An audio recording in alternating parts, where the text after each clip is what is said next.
Hi, this is Tranisha Cottrell, and today I wanted to talk about the weakest point. So, what made me want to talk about the weakest point is earlier today I was listening to a sermon and it was talking about controlling things, having self-control, things like that. And it really made me think of when the pastor was preaching in the sermon about how sometimes, like the spirit of Jezebel or different things, will be on a person, or it'll try to attack the person with purpose, or someone who has a gift or something like that that God has given them. And don't mind all of this. What's happening is I just got home and I had to go into the office, so I didn't get a chance to work out. So I worked out and then I had to take a shower. So this is just, me getting ready for bed and about to put my hair up like usual. So that's why it's just kind of like doing this thing.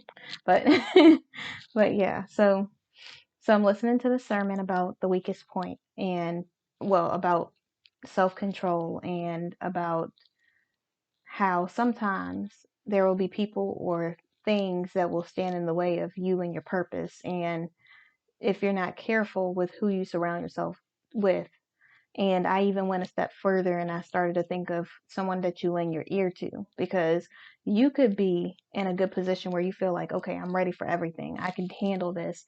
And then someone could come along and say, well, why would you do that? Or, this isn't you, or whatever else, negative Nancy. And the next thing you know, you're doubting yourself. And I'm just going to do this real quick so that I can stop looking at my hair being all over the place. But yeah. That's fine. Okay, so I'm just thinking of different scenarios like that, and it really made me think of how. So I had to pause it for a second because I always do this thing before every video, and I didn't do it. So I was like, okay, let me stop because nothing continues until, you know, I am making sure that I am focused on the right things.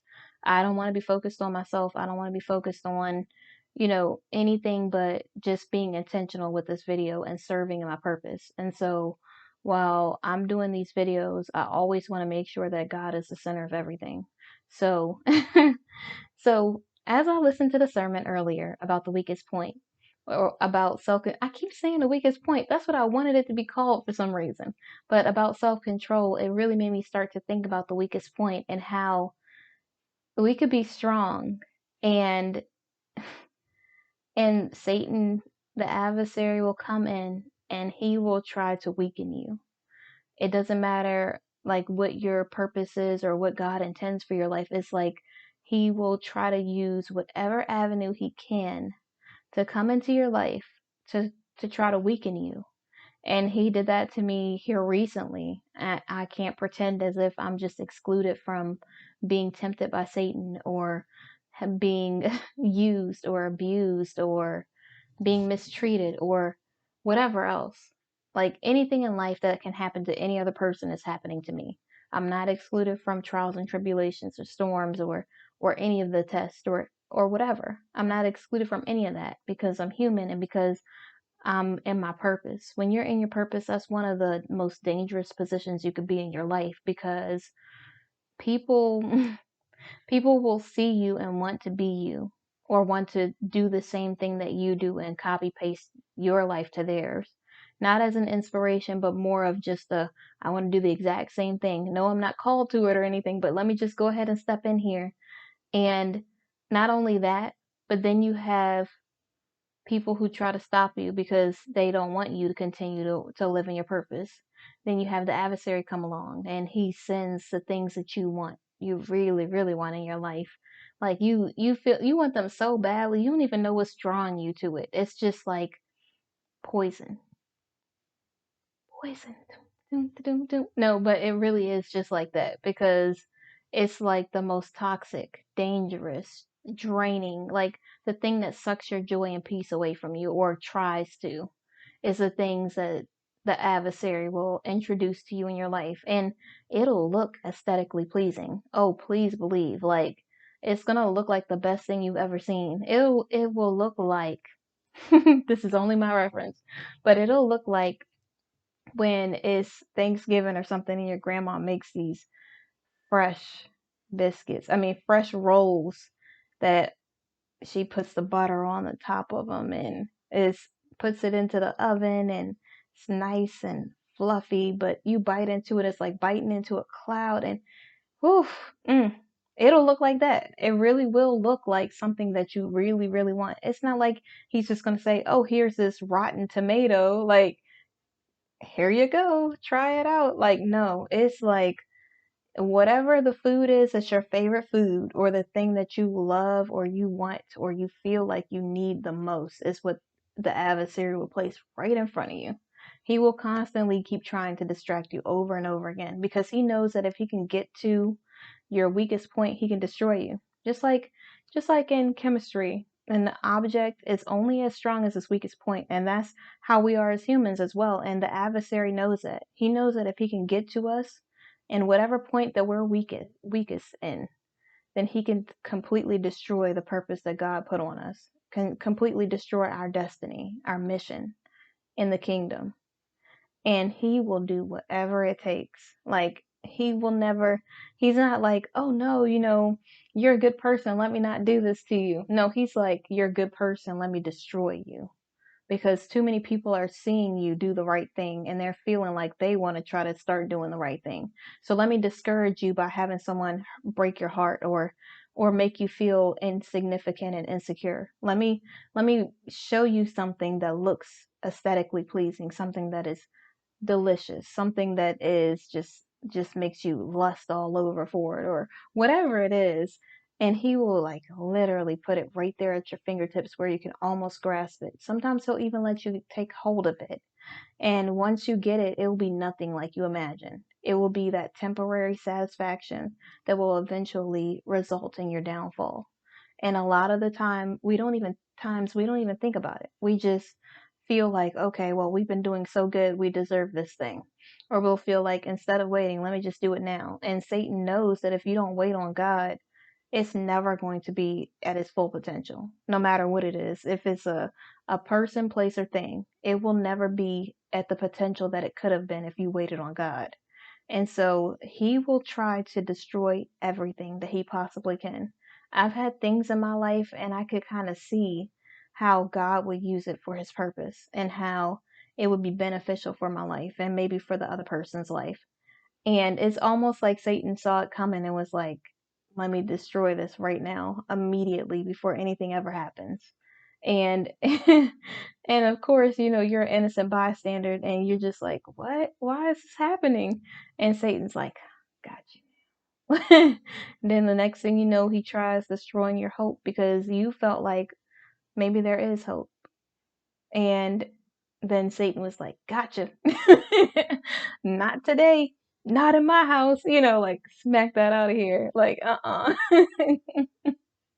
And it's only funny because, I laugh through my pain and I laugh in awkward situations. And so for me, it's really just like, I really just want to help other people and hopefully myself in the future so that I can make better decisions and do the right thing and all that.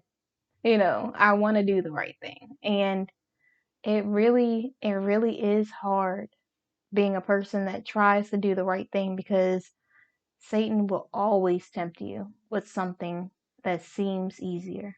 And I say seems because it's never easier.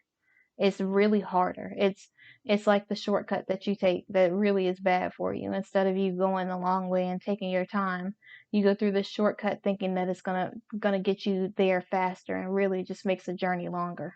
That's how it is in life. It really is. Every time I try to take a shortcut or I try to do things my way or whatever else, I always ended up getting the short end of the stick. I'm using a lot of analogies. Let me try to just talk like a normal person, whatever that is.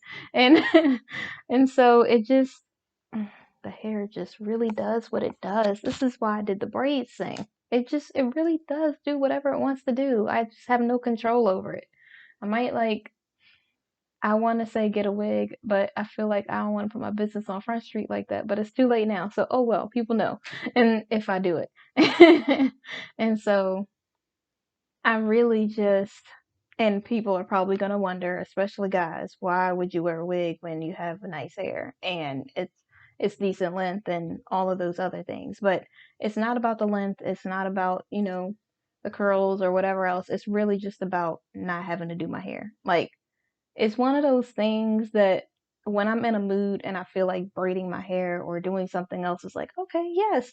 And then also it's like a protective style as long as you're taking care of your edges and the tips of your hair are moisturized and things like that. So when you put it in like a protective style, it really does help protect your ends and your edges, and it allows you to just be able to not have to focus on it for real. So I mean, you could say, well, that's just, not whatever, but I can't put a lot of heat in my hair because I'll have heat damage. So if I could, I probably would just straighten it or something, but I don't want to perm it.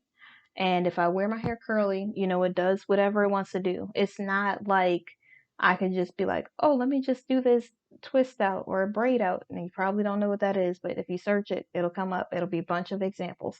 And so, so I was just like, it is what it is. It really, when women wear like wigs or whatever like that, and I'm not saying for people who are permed or whatever, because when you get a perm, it's like every 6 weeks you get a perm, sorry, relaxer, because I don't want to start that. A perm is for perm rods, curling your hair, relaxers to straighten your hair. So if I was to go and get a relaxer, the relaxer would help, but every 6 weeks you have to get another relaxer because you need a touch up because your roots are starting to kink up. Because if your hair is naturally curly, then it's it's going to need a texturizer or some sort of relaxer to straighten out the kinks. And so for me, I don't want to do that. So the best thing for me to do is straighten my hair every once in a while when it's like not a lot of humidity. So hopefully my hair stays straight longer and I can just wrap it and go. And for people who are permed, they just wrap their hair and put like a bonnet or something on and they go. And so it's easy for them. And for me and my curly hair, like you see how I just put it back in this really, really not techniqued at all ponytail. Like if I was gonna wear my hair like this, I probably would have took out some pieces in the front and or maybe some pieces up here or something and would have worn it like this. And I would have put some moisturizer and some water and leave-in conditioner in it and maybe some gel. I don't know, because sometimes the gel helps just keep it like that for longer, even though it does still shrink up. And I can never control how my hair is gonna look. Like I can do my hair in the same style every day of the week, and every day of the week is gonna look different. Just like you saw my hair out just now. Like it's really just randomly looks like that. I can never like really pinpoint how it's gonna look. So I might be have this hairstyle in mind, like I wanted to do this updo where I just put it up and then I was gonna leave some bangs out and make the curls a little looser by like blow drying my hair on cool air, and then just there we go. It's a piece of lint. I was like, what is that? But yeah, so blow dry my hair on cool heat and then just do like some heatless curls. And I was going to put my hair in a ball and then the front and like some bangs because I like that style sometimes. And so, yeah, just for me, it's easier just to do like braids or something like that or straighten my hair because when I have it like this, I have no idea how it's going to turn out. I really don't. Either I need to stretch it or do like uh, African threading or something, which is just like a technique where you detangle your hair, put conditioner on it because you want it to be moisturized or it'll dry out and your hair will break. So moisturize it, put some oil on top, take like a piece, you do it in sections, and then you just wrap thread around it all the way to the end and make like a bow or something on the bottom. And then when you're finished, just pull it and it starts to unravel. And then it looks like you blow dried your hair, but really you just did African threading. And I know I'm giving like a whole, I'm rubbing my eyes. I must be getting tired. I am a little tired because I was up pretty early this morning and then had to travel and all that. So I'm not going to be on here long. And God willing, because this is all about God. I have no control over how long this video is going to go. And I don't know why I did all that with the hair stuff, but it's just a little information for you, for people who don't know about like natural hair or why women do some of the styles that they do and things like that. And you're like, well, I like a woman with natural hair because it just looks so beautiful on her. And I hear that a lot from men for some reason. I guess they really like as natural as you could possibly be is how they like it. Like me with no makeup right now. They'd be like, "Oh my gosh, it's so," and I'd be like, but I still like wearing makeup sometimes. Like I like doing the eyeshadow thing because let's be real, I can't put real makeup on because it breaks me out. So I can do like this, and that's it. The rest of this is just the same all the time. So it is what it is. And, and yeah, so it's just one of those things that I just want to throw in there for whatever reason. So let's get back to the message. After we have said so many educational things about hair and women, that it's just my opinion because other women could say their natural hair is easy because why do I feel like I have something in my eye? I might have something in there. I don't know what's happening, but it is what it is. Okay. I feel so distracted right now. I don't know what's happening. So, we are only as strong as our weakest point. That's why in some videos I'll say things like work on your weaknesses because if you know the area that you're weak in, it'll help you be able to fight against the adversary instead of just being vulnerable in that position, instead of just the adversary attacking you in some sort of way and weakening your whole stance. As long as you are vulnerable in an area gives the adversary a foothold. And you never want to allow the adversary to be able to get a place within your life, whether it's family members, friends, new people, whoever it is. He will use whatever weapon he needs to try to fight against you, to stop you from being in your full potential, from living your purpose, living in your destiny. He will do anything to stop it from happening. And I truly feel like in some instances with friendships, with relationships, with jobs, he does the same thing. Like he might try to sabotage the whole situation and it's like, why does it seem like everything's going wrong? But also, I also feel like sometimes God wants to strengthen you in an area. I had an incident happen to me here recently, and why am I talking like older person here recently? Okay, well, it happens. And so here recently, I had this incident happen where I had to be mature in this situation. And I'm not talking about the one on my birthday. That one video that was dropped. I'm talking about I really I really had to be mature about the situation.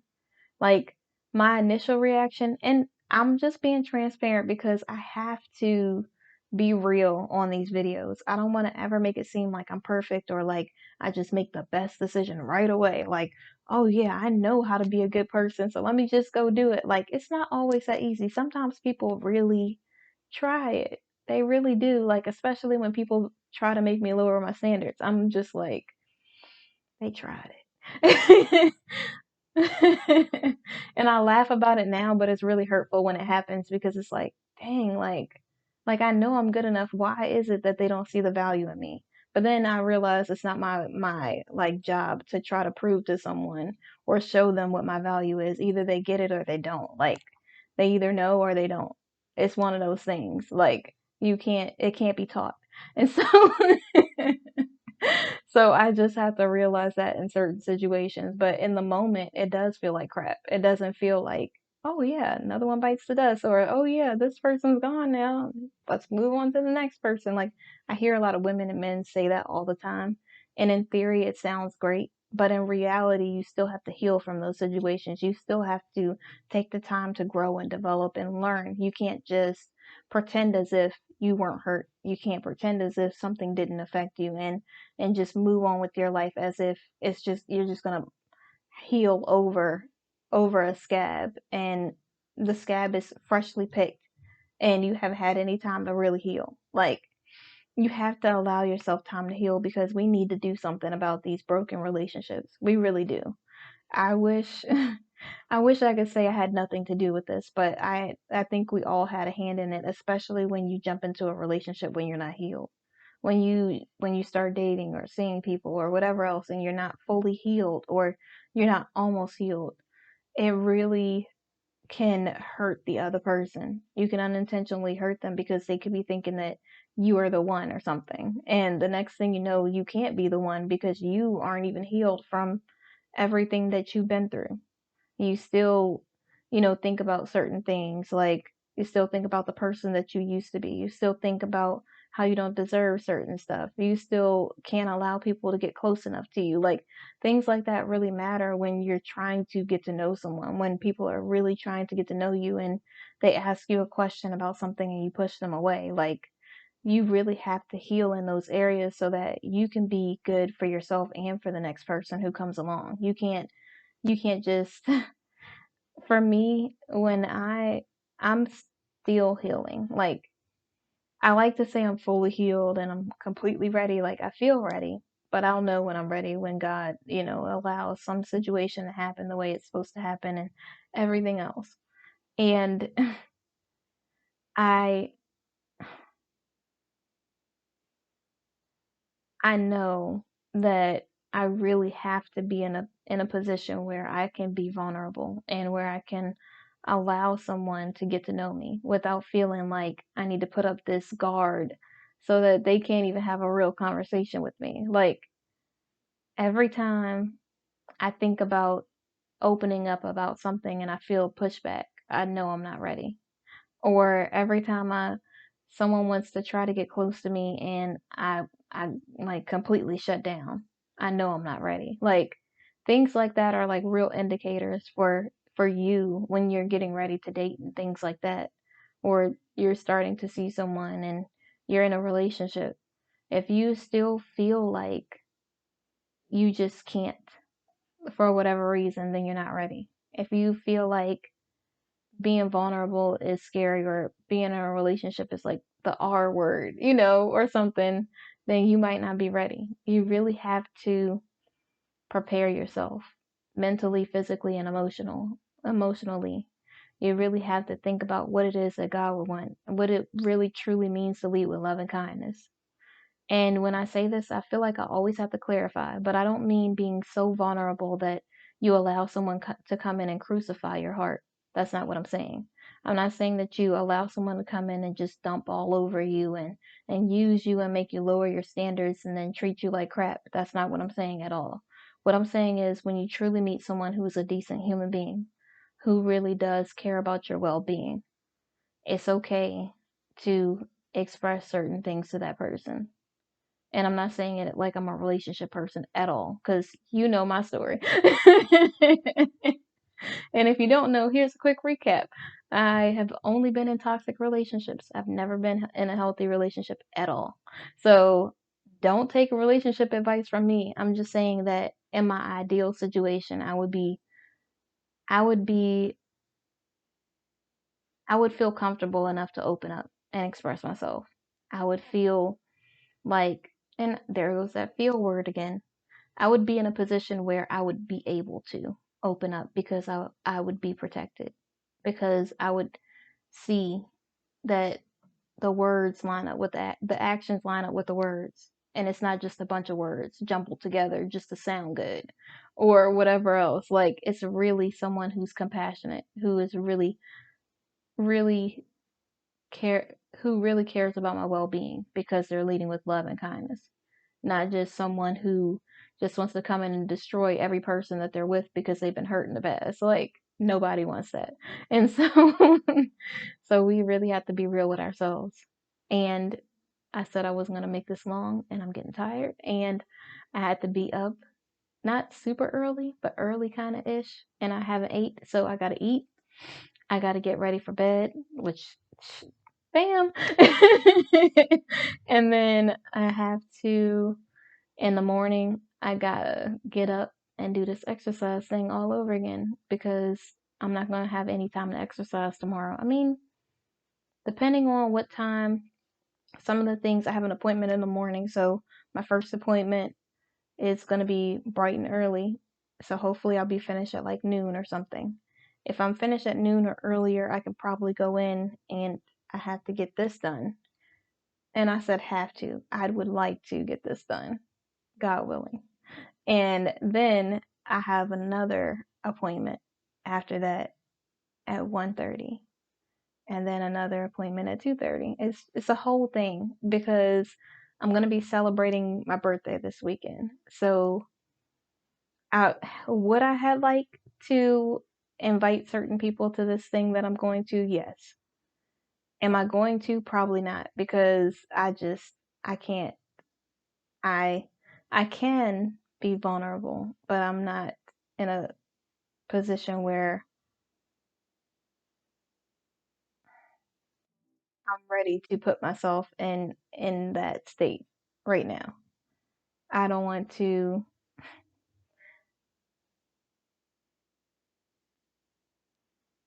be weak.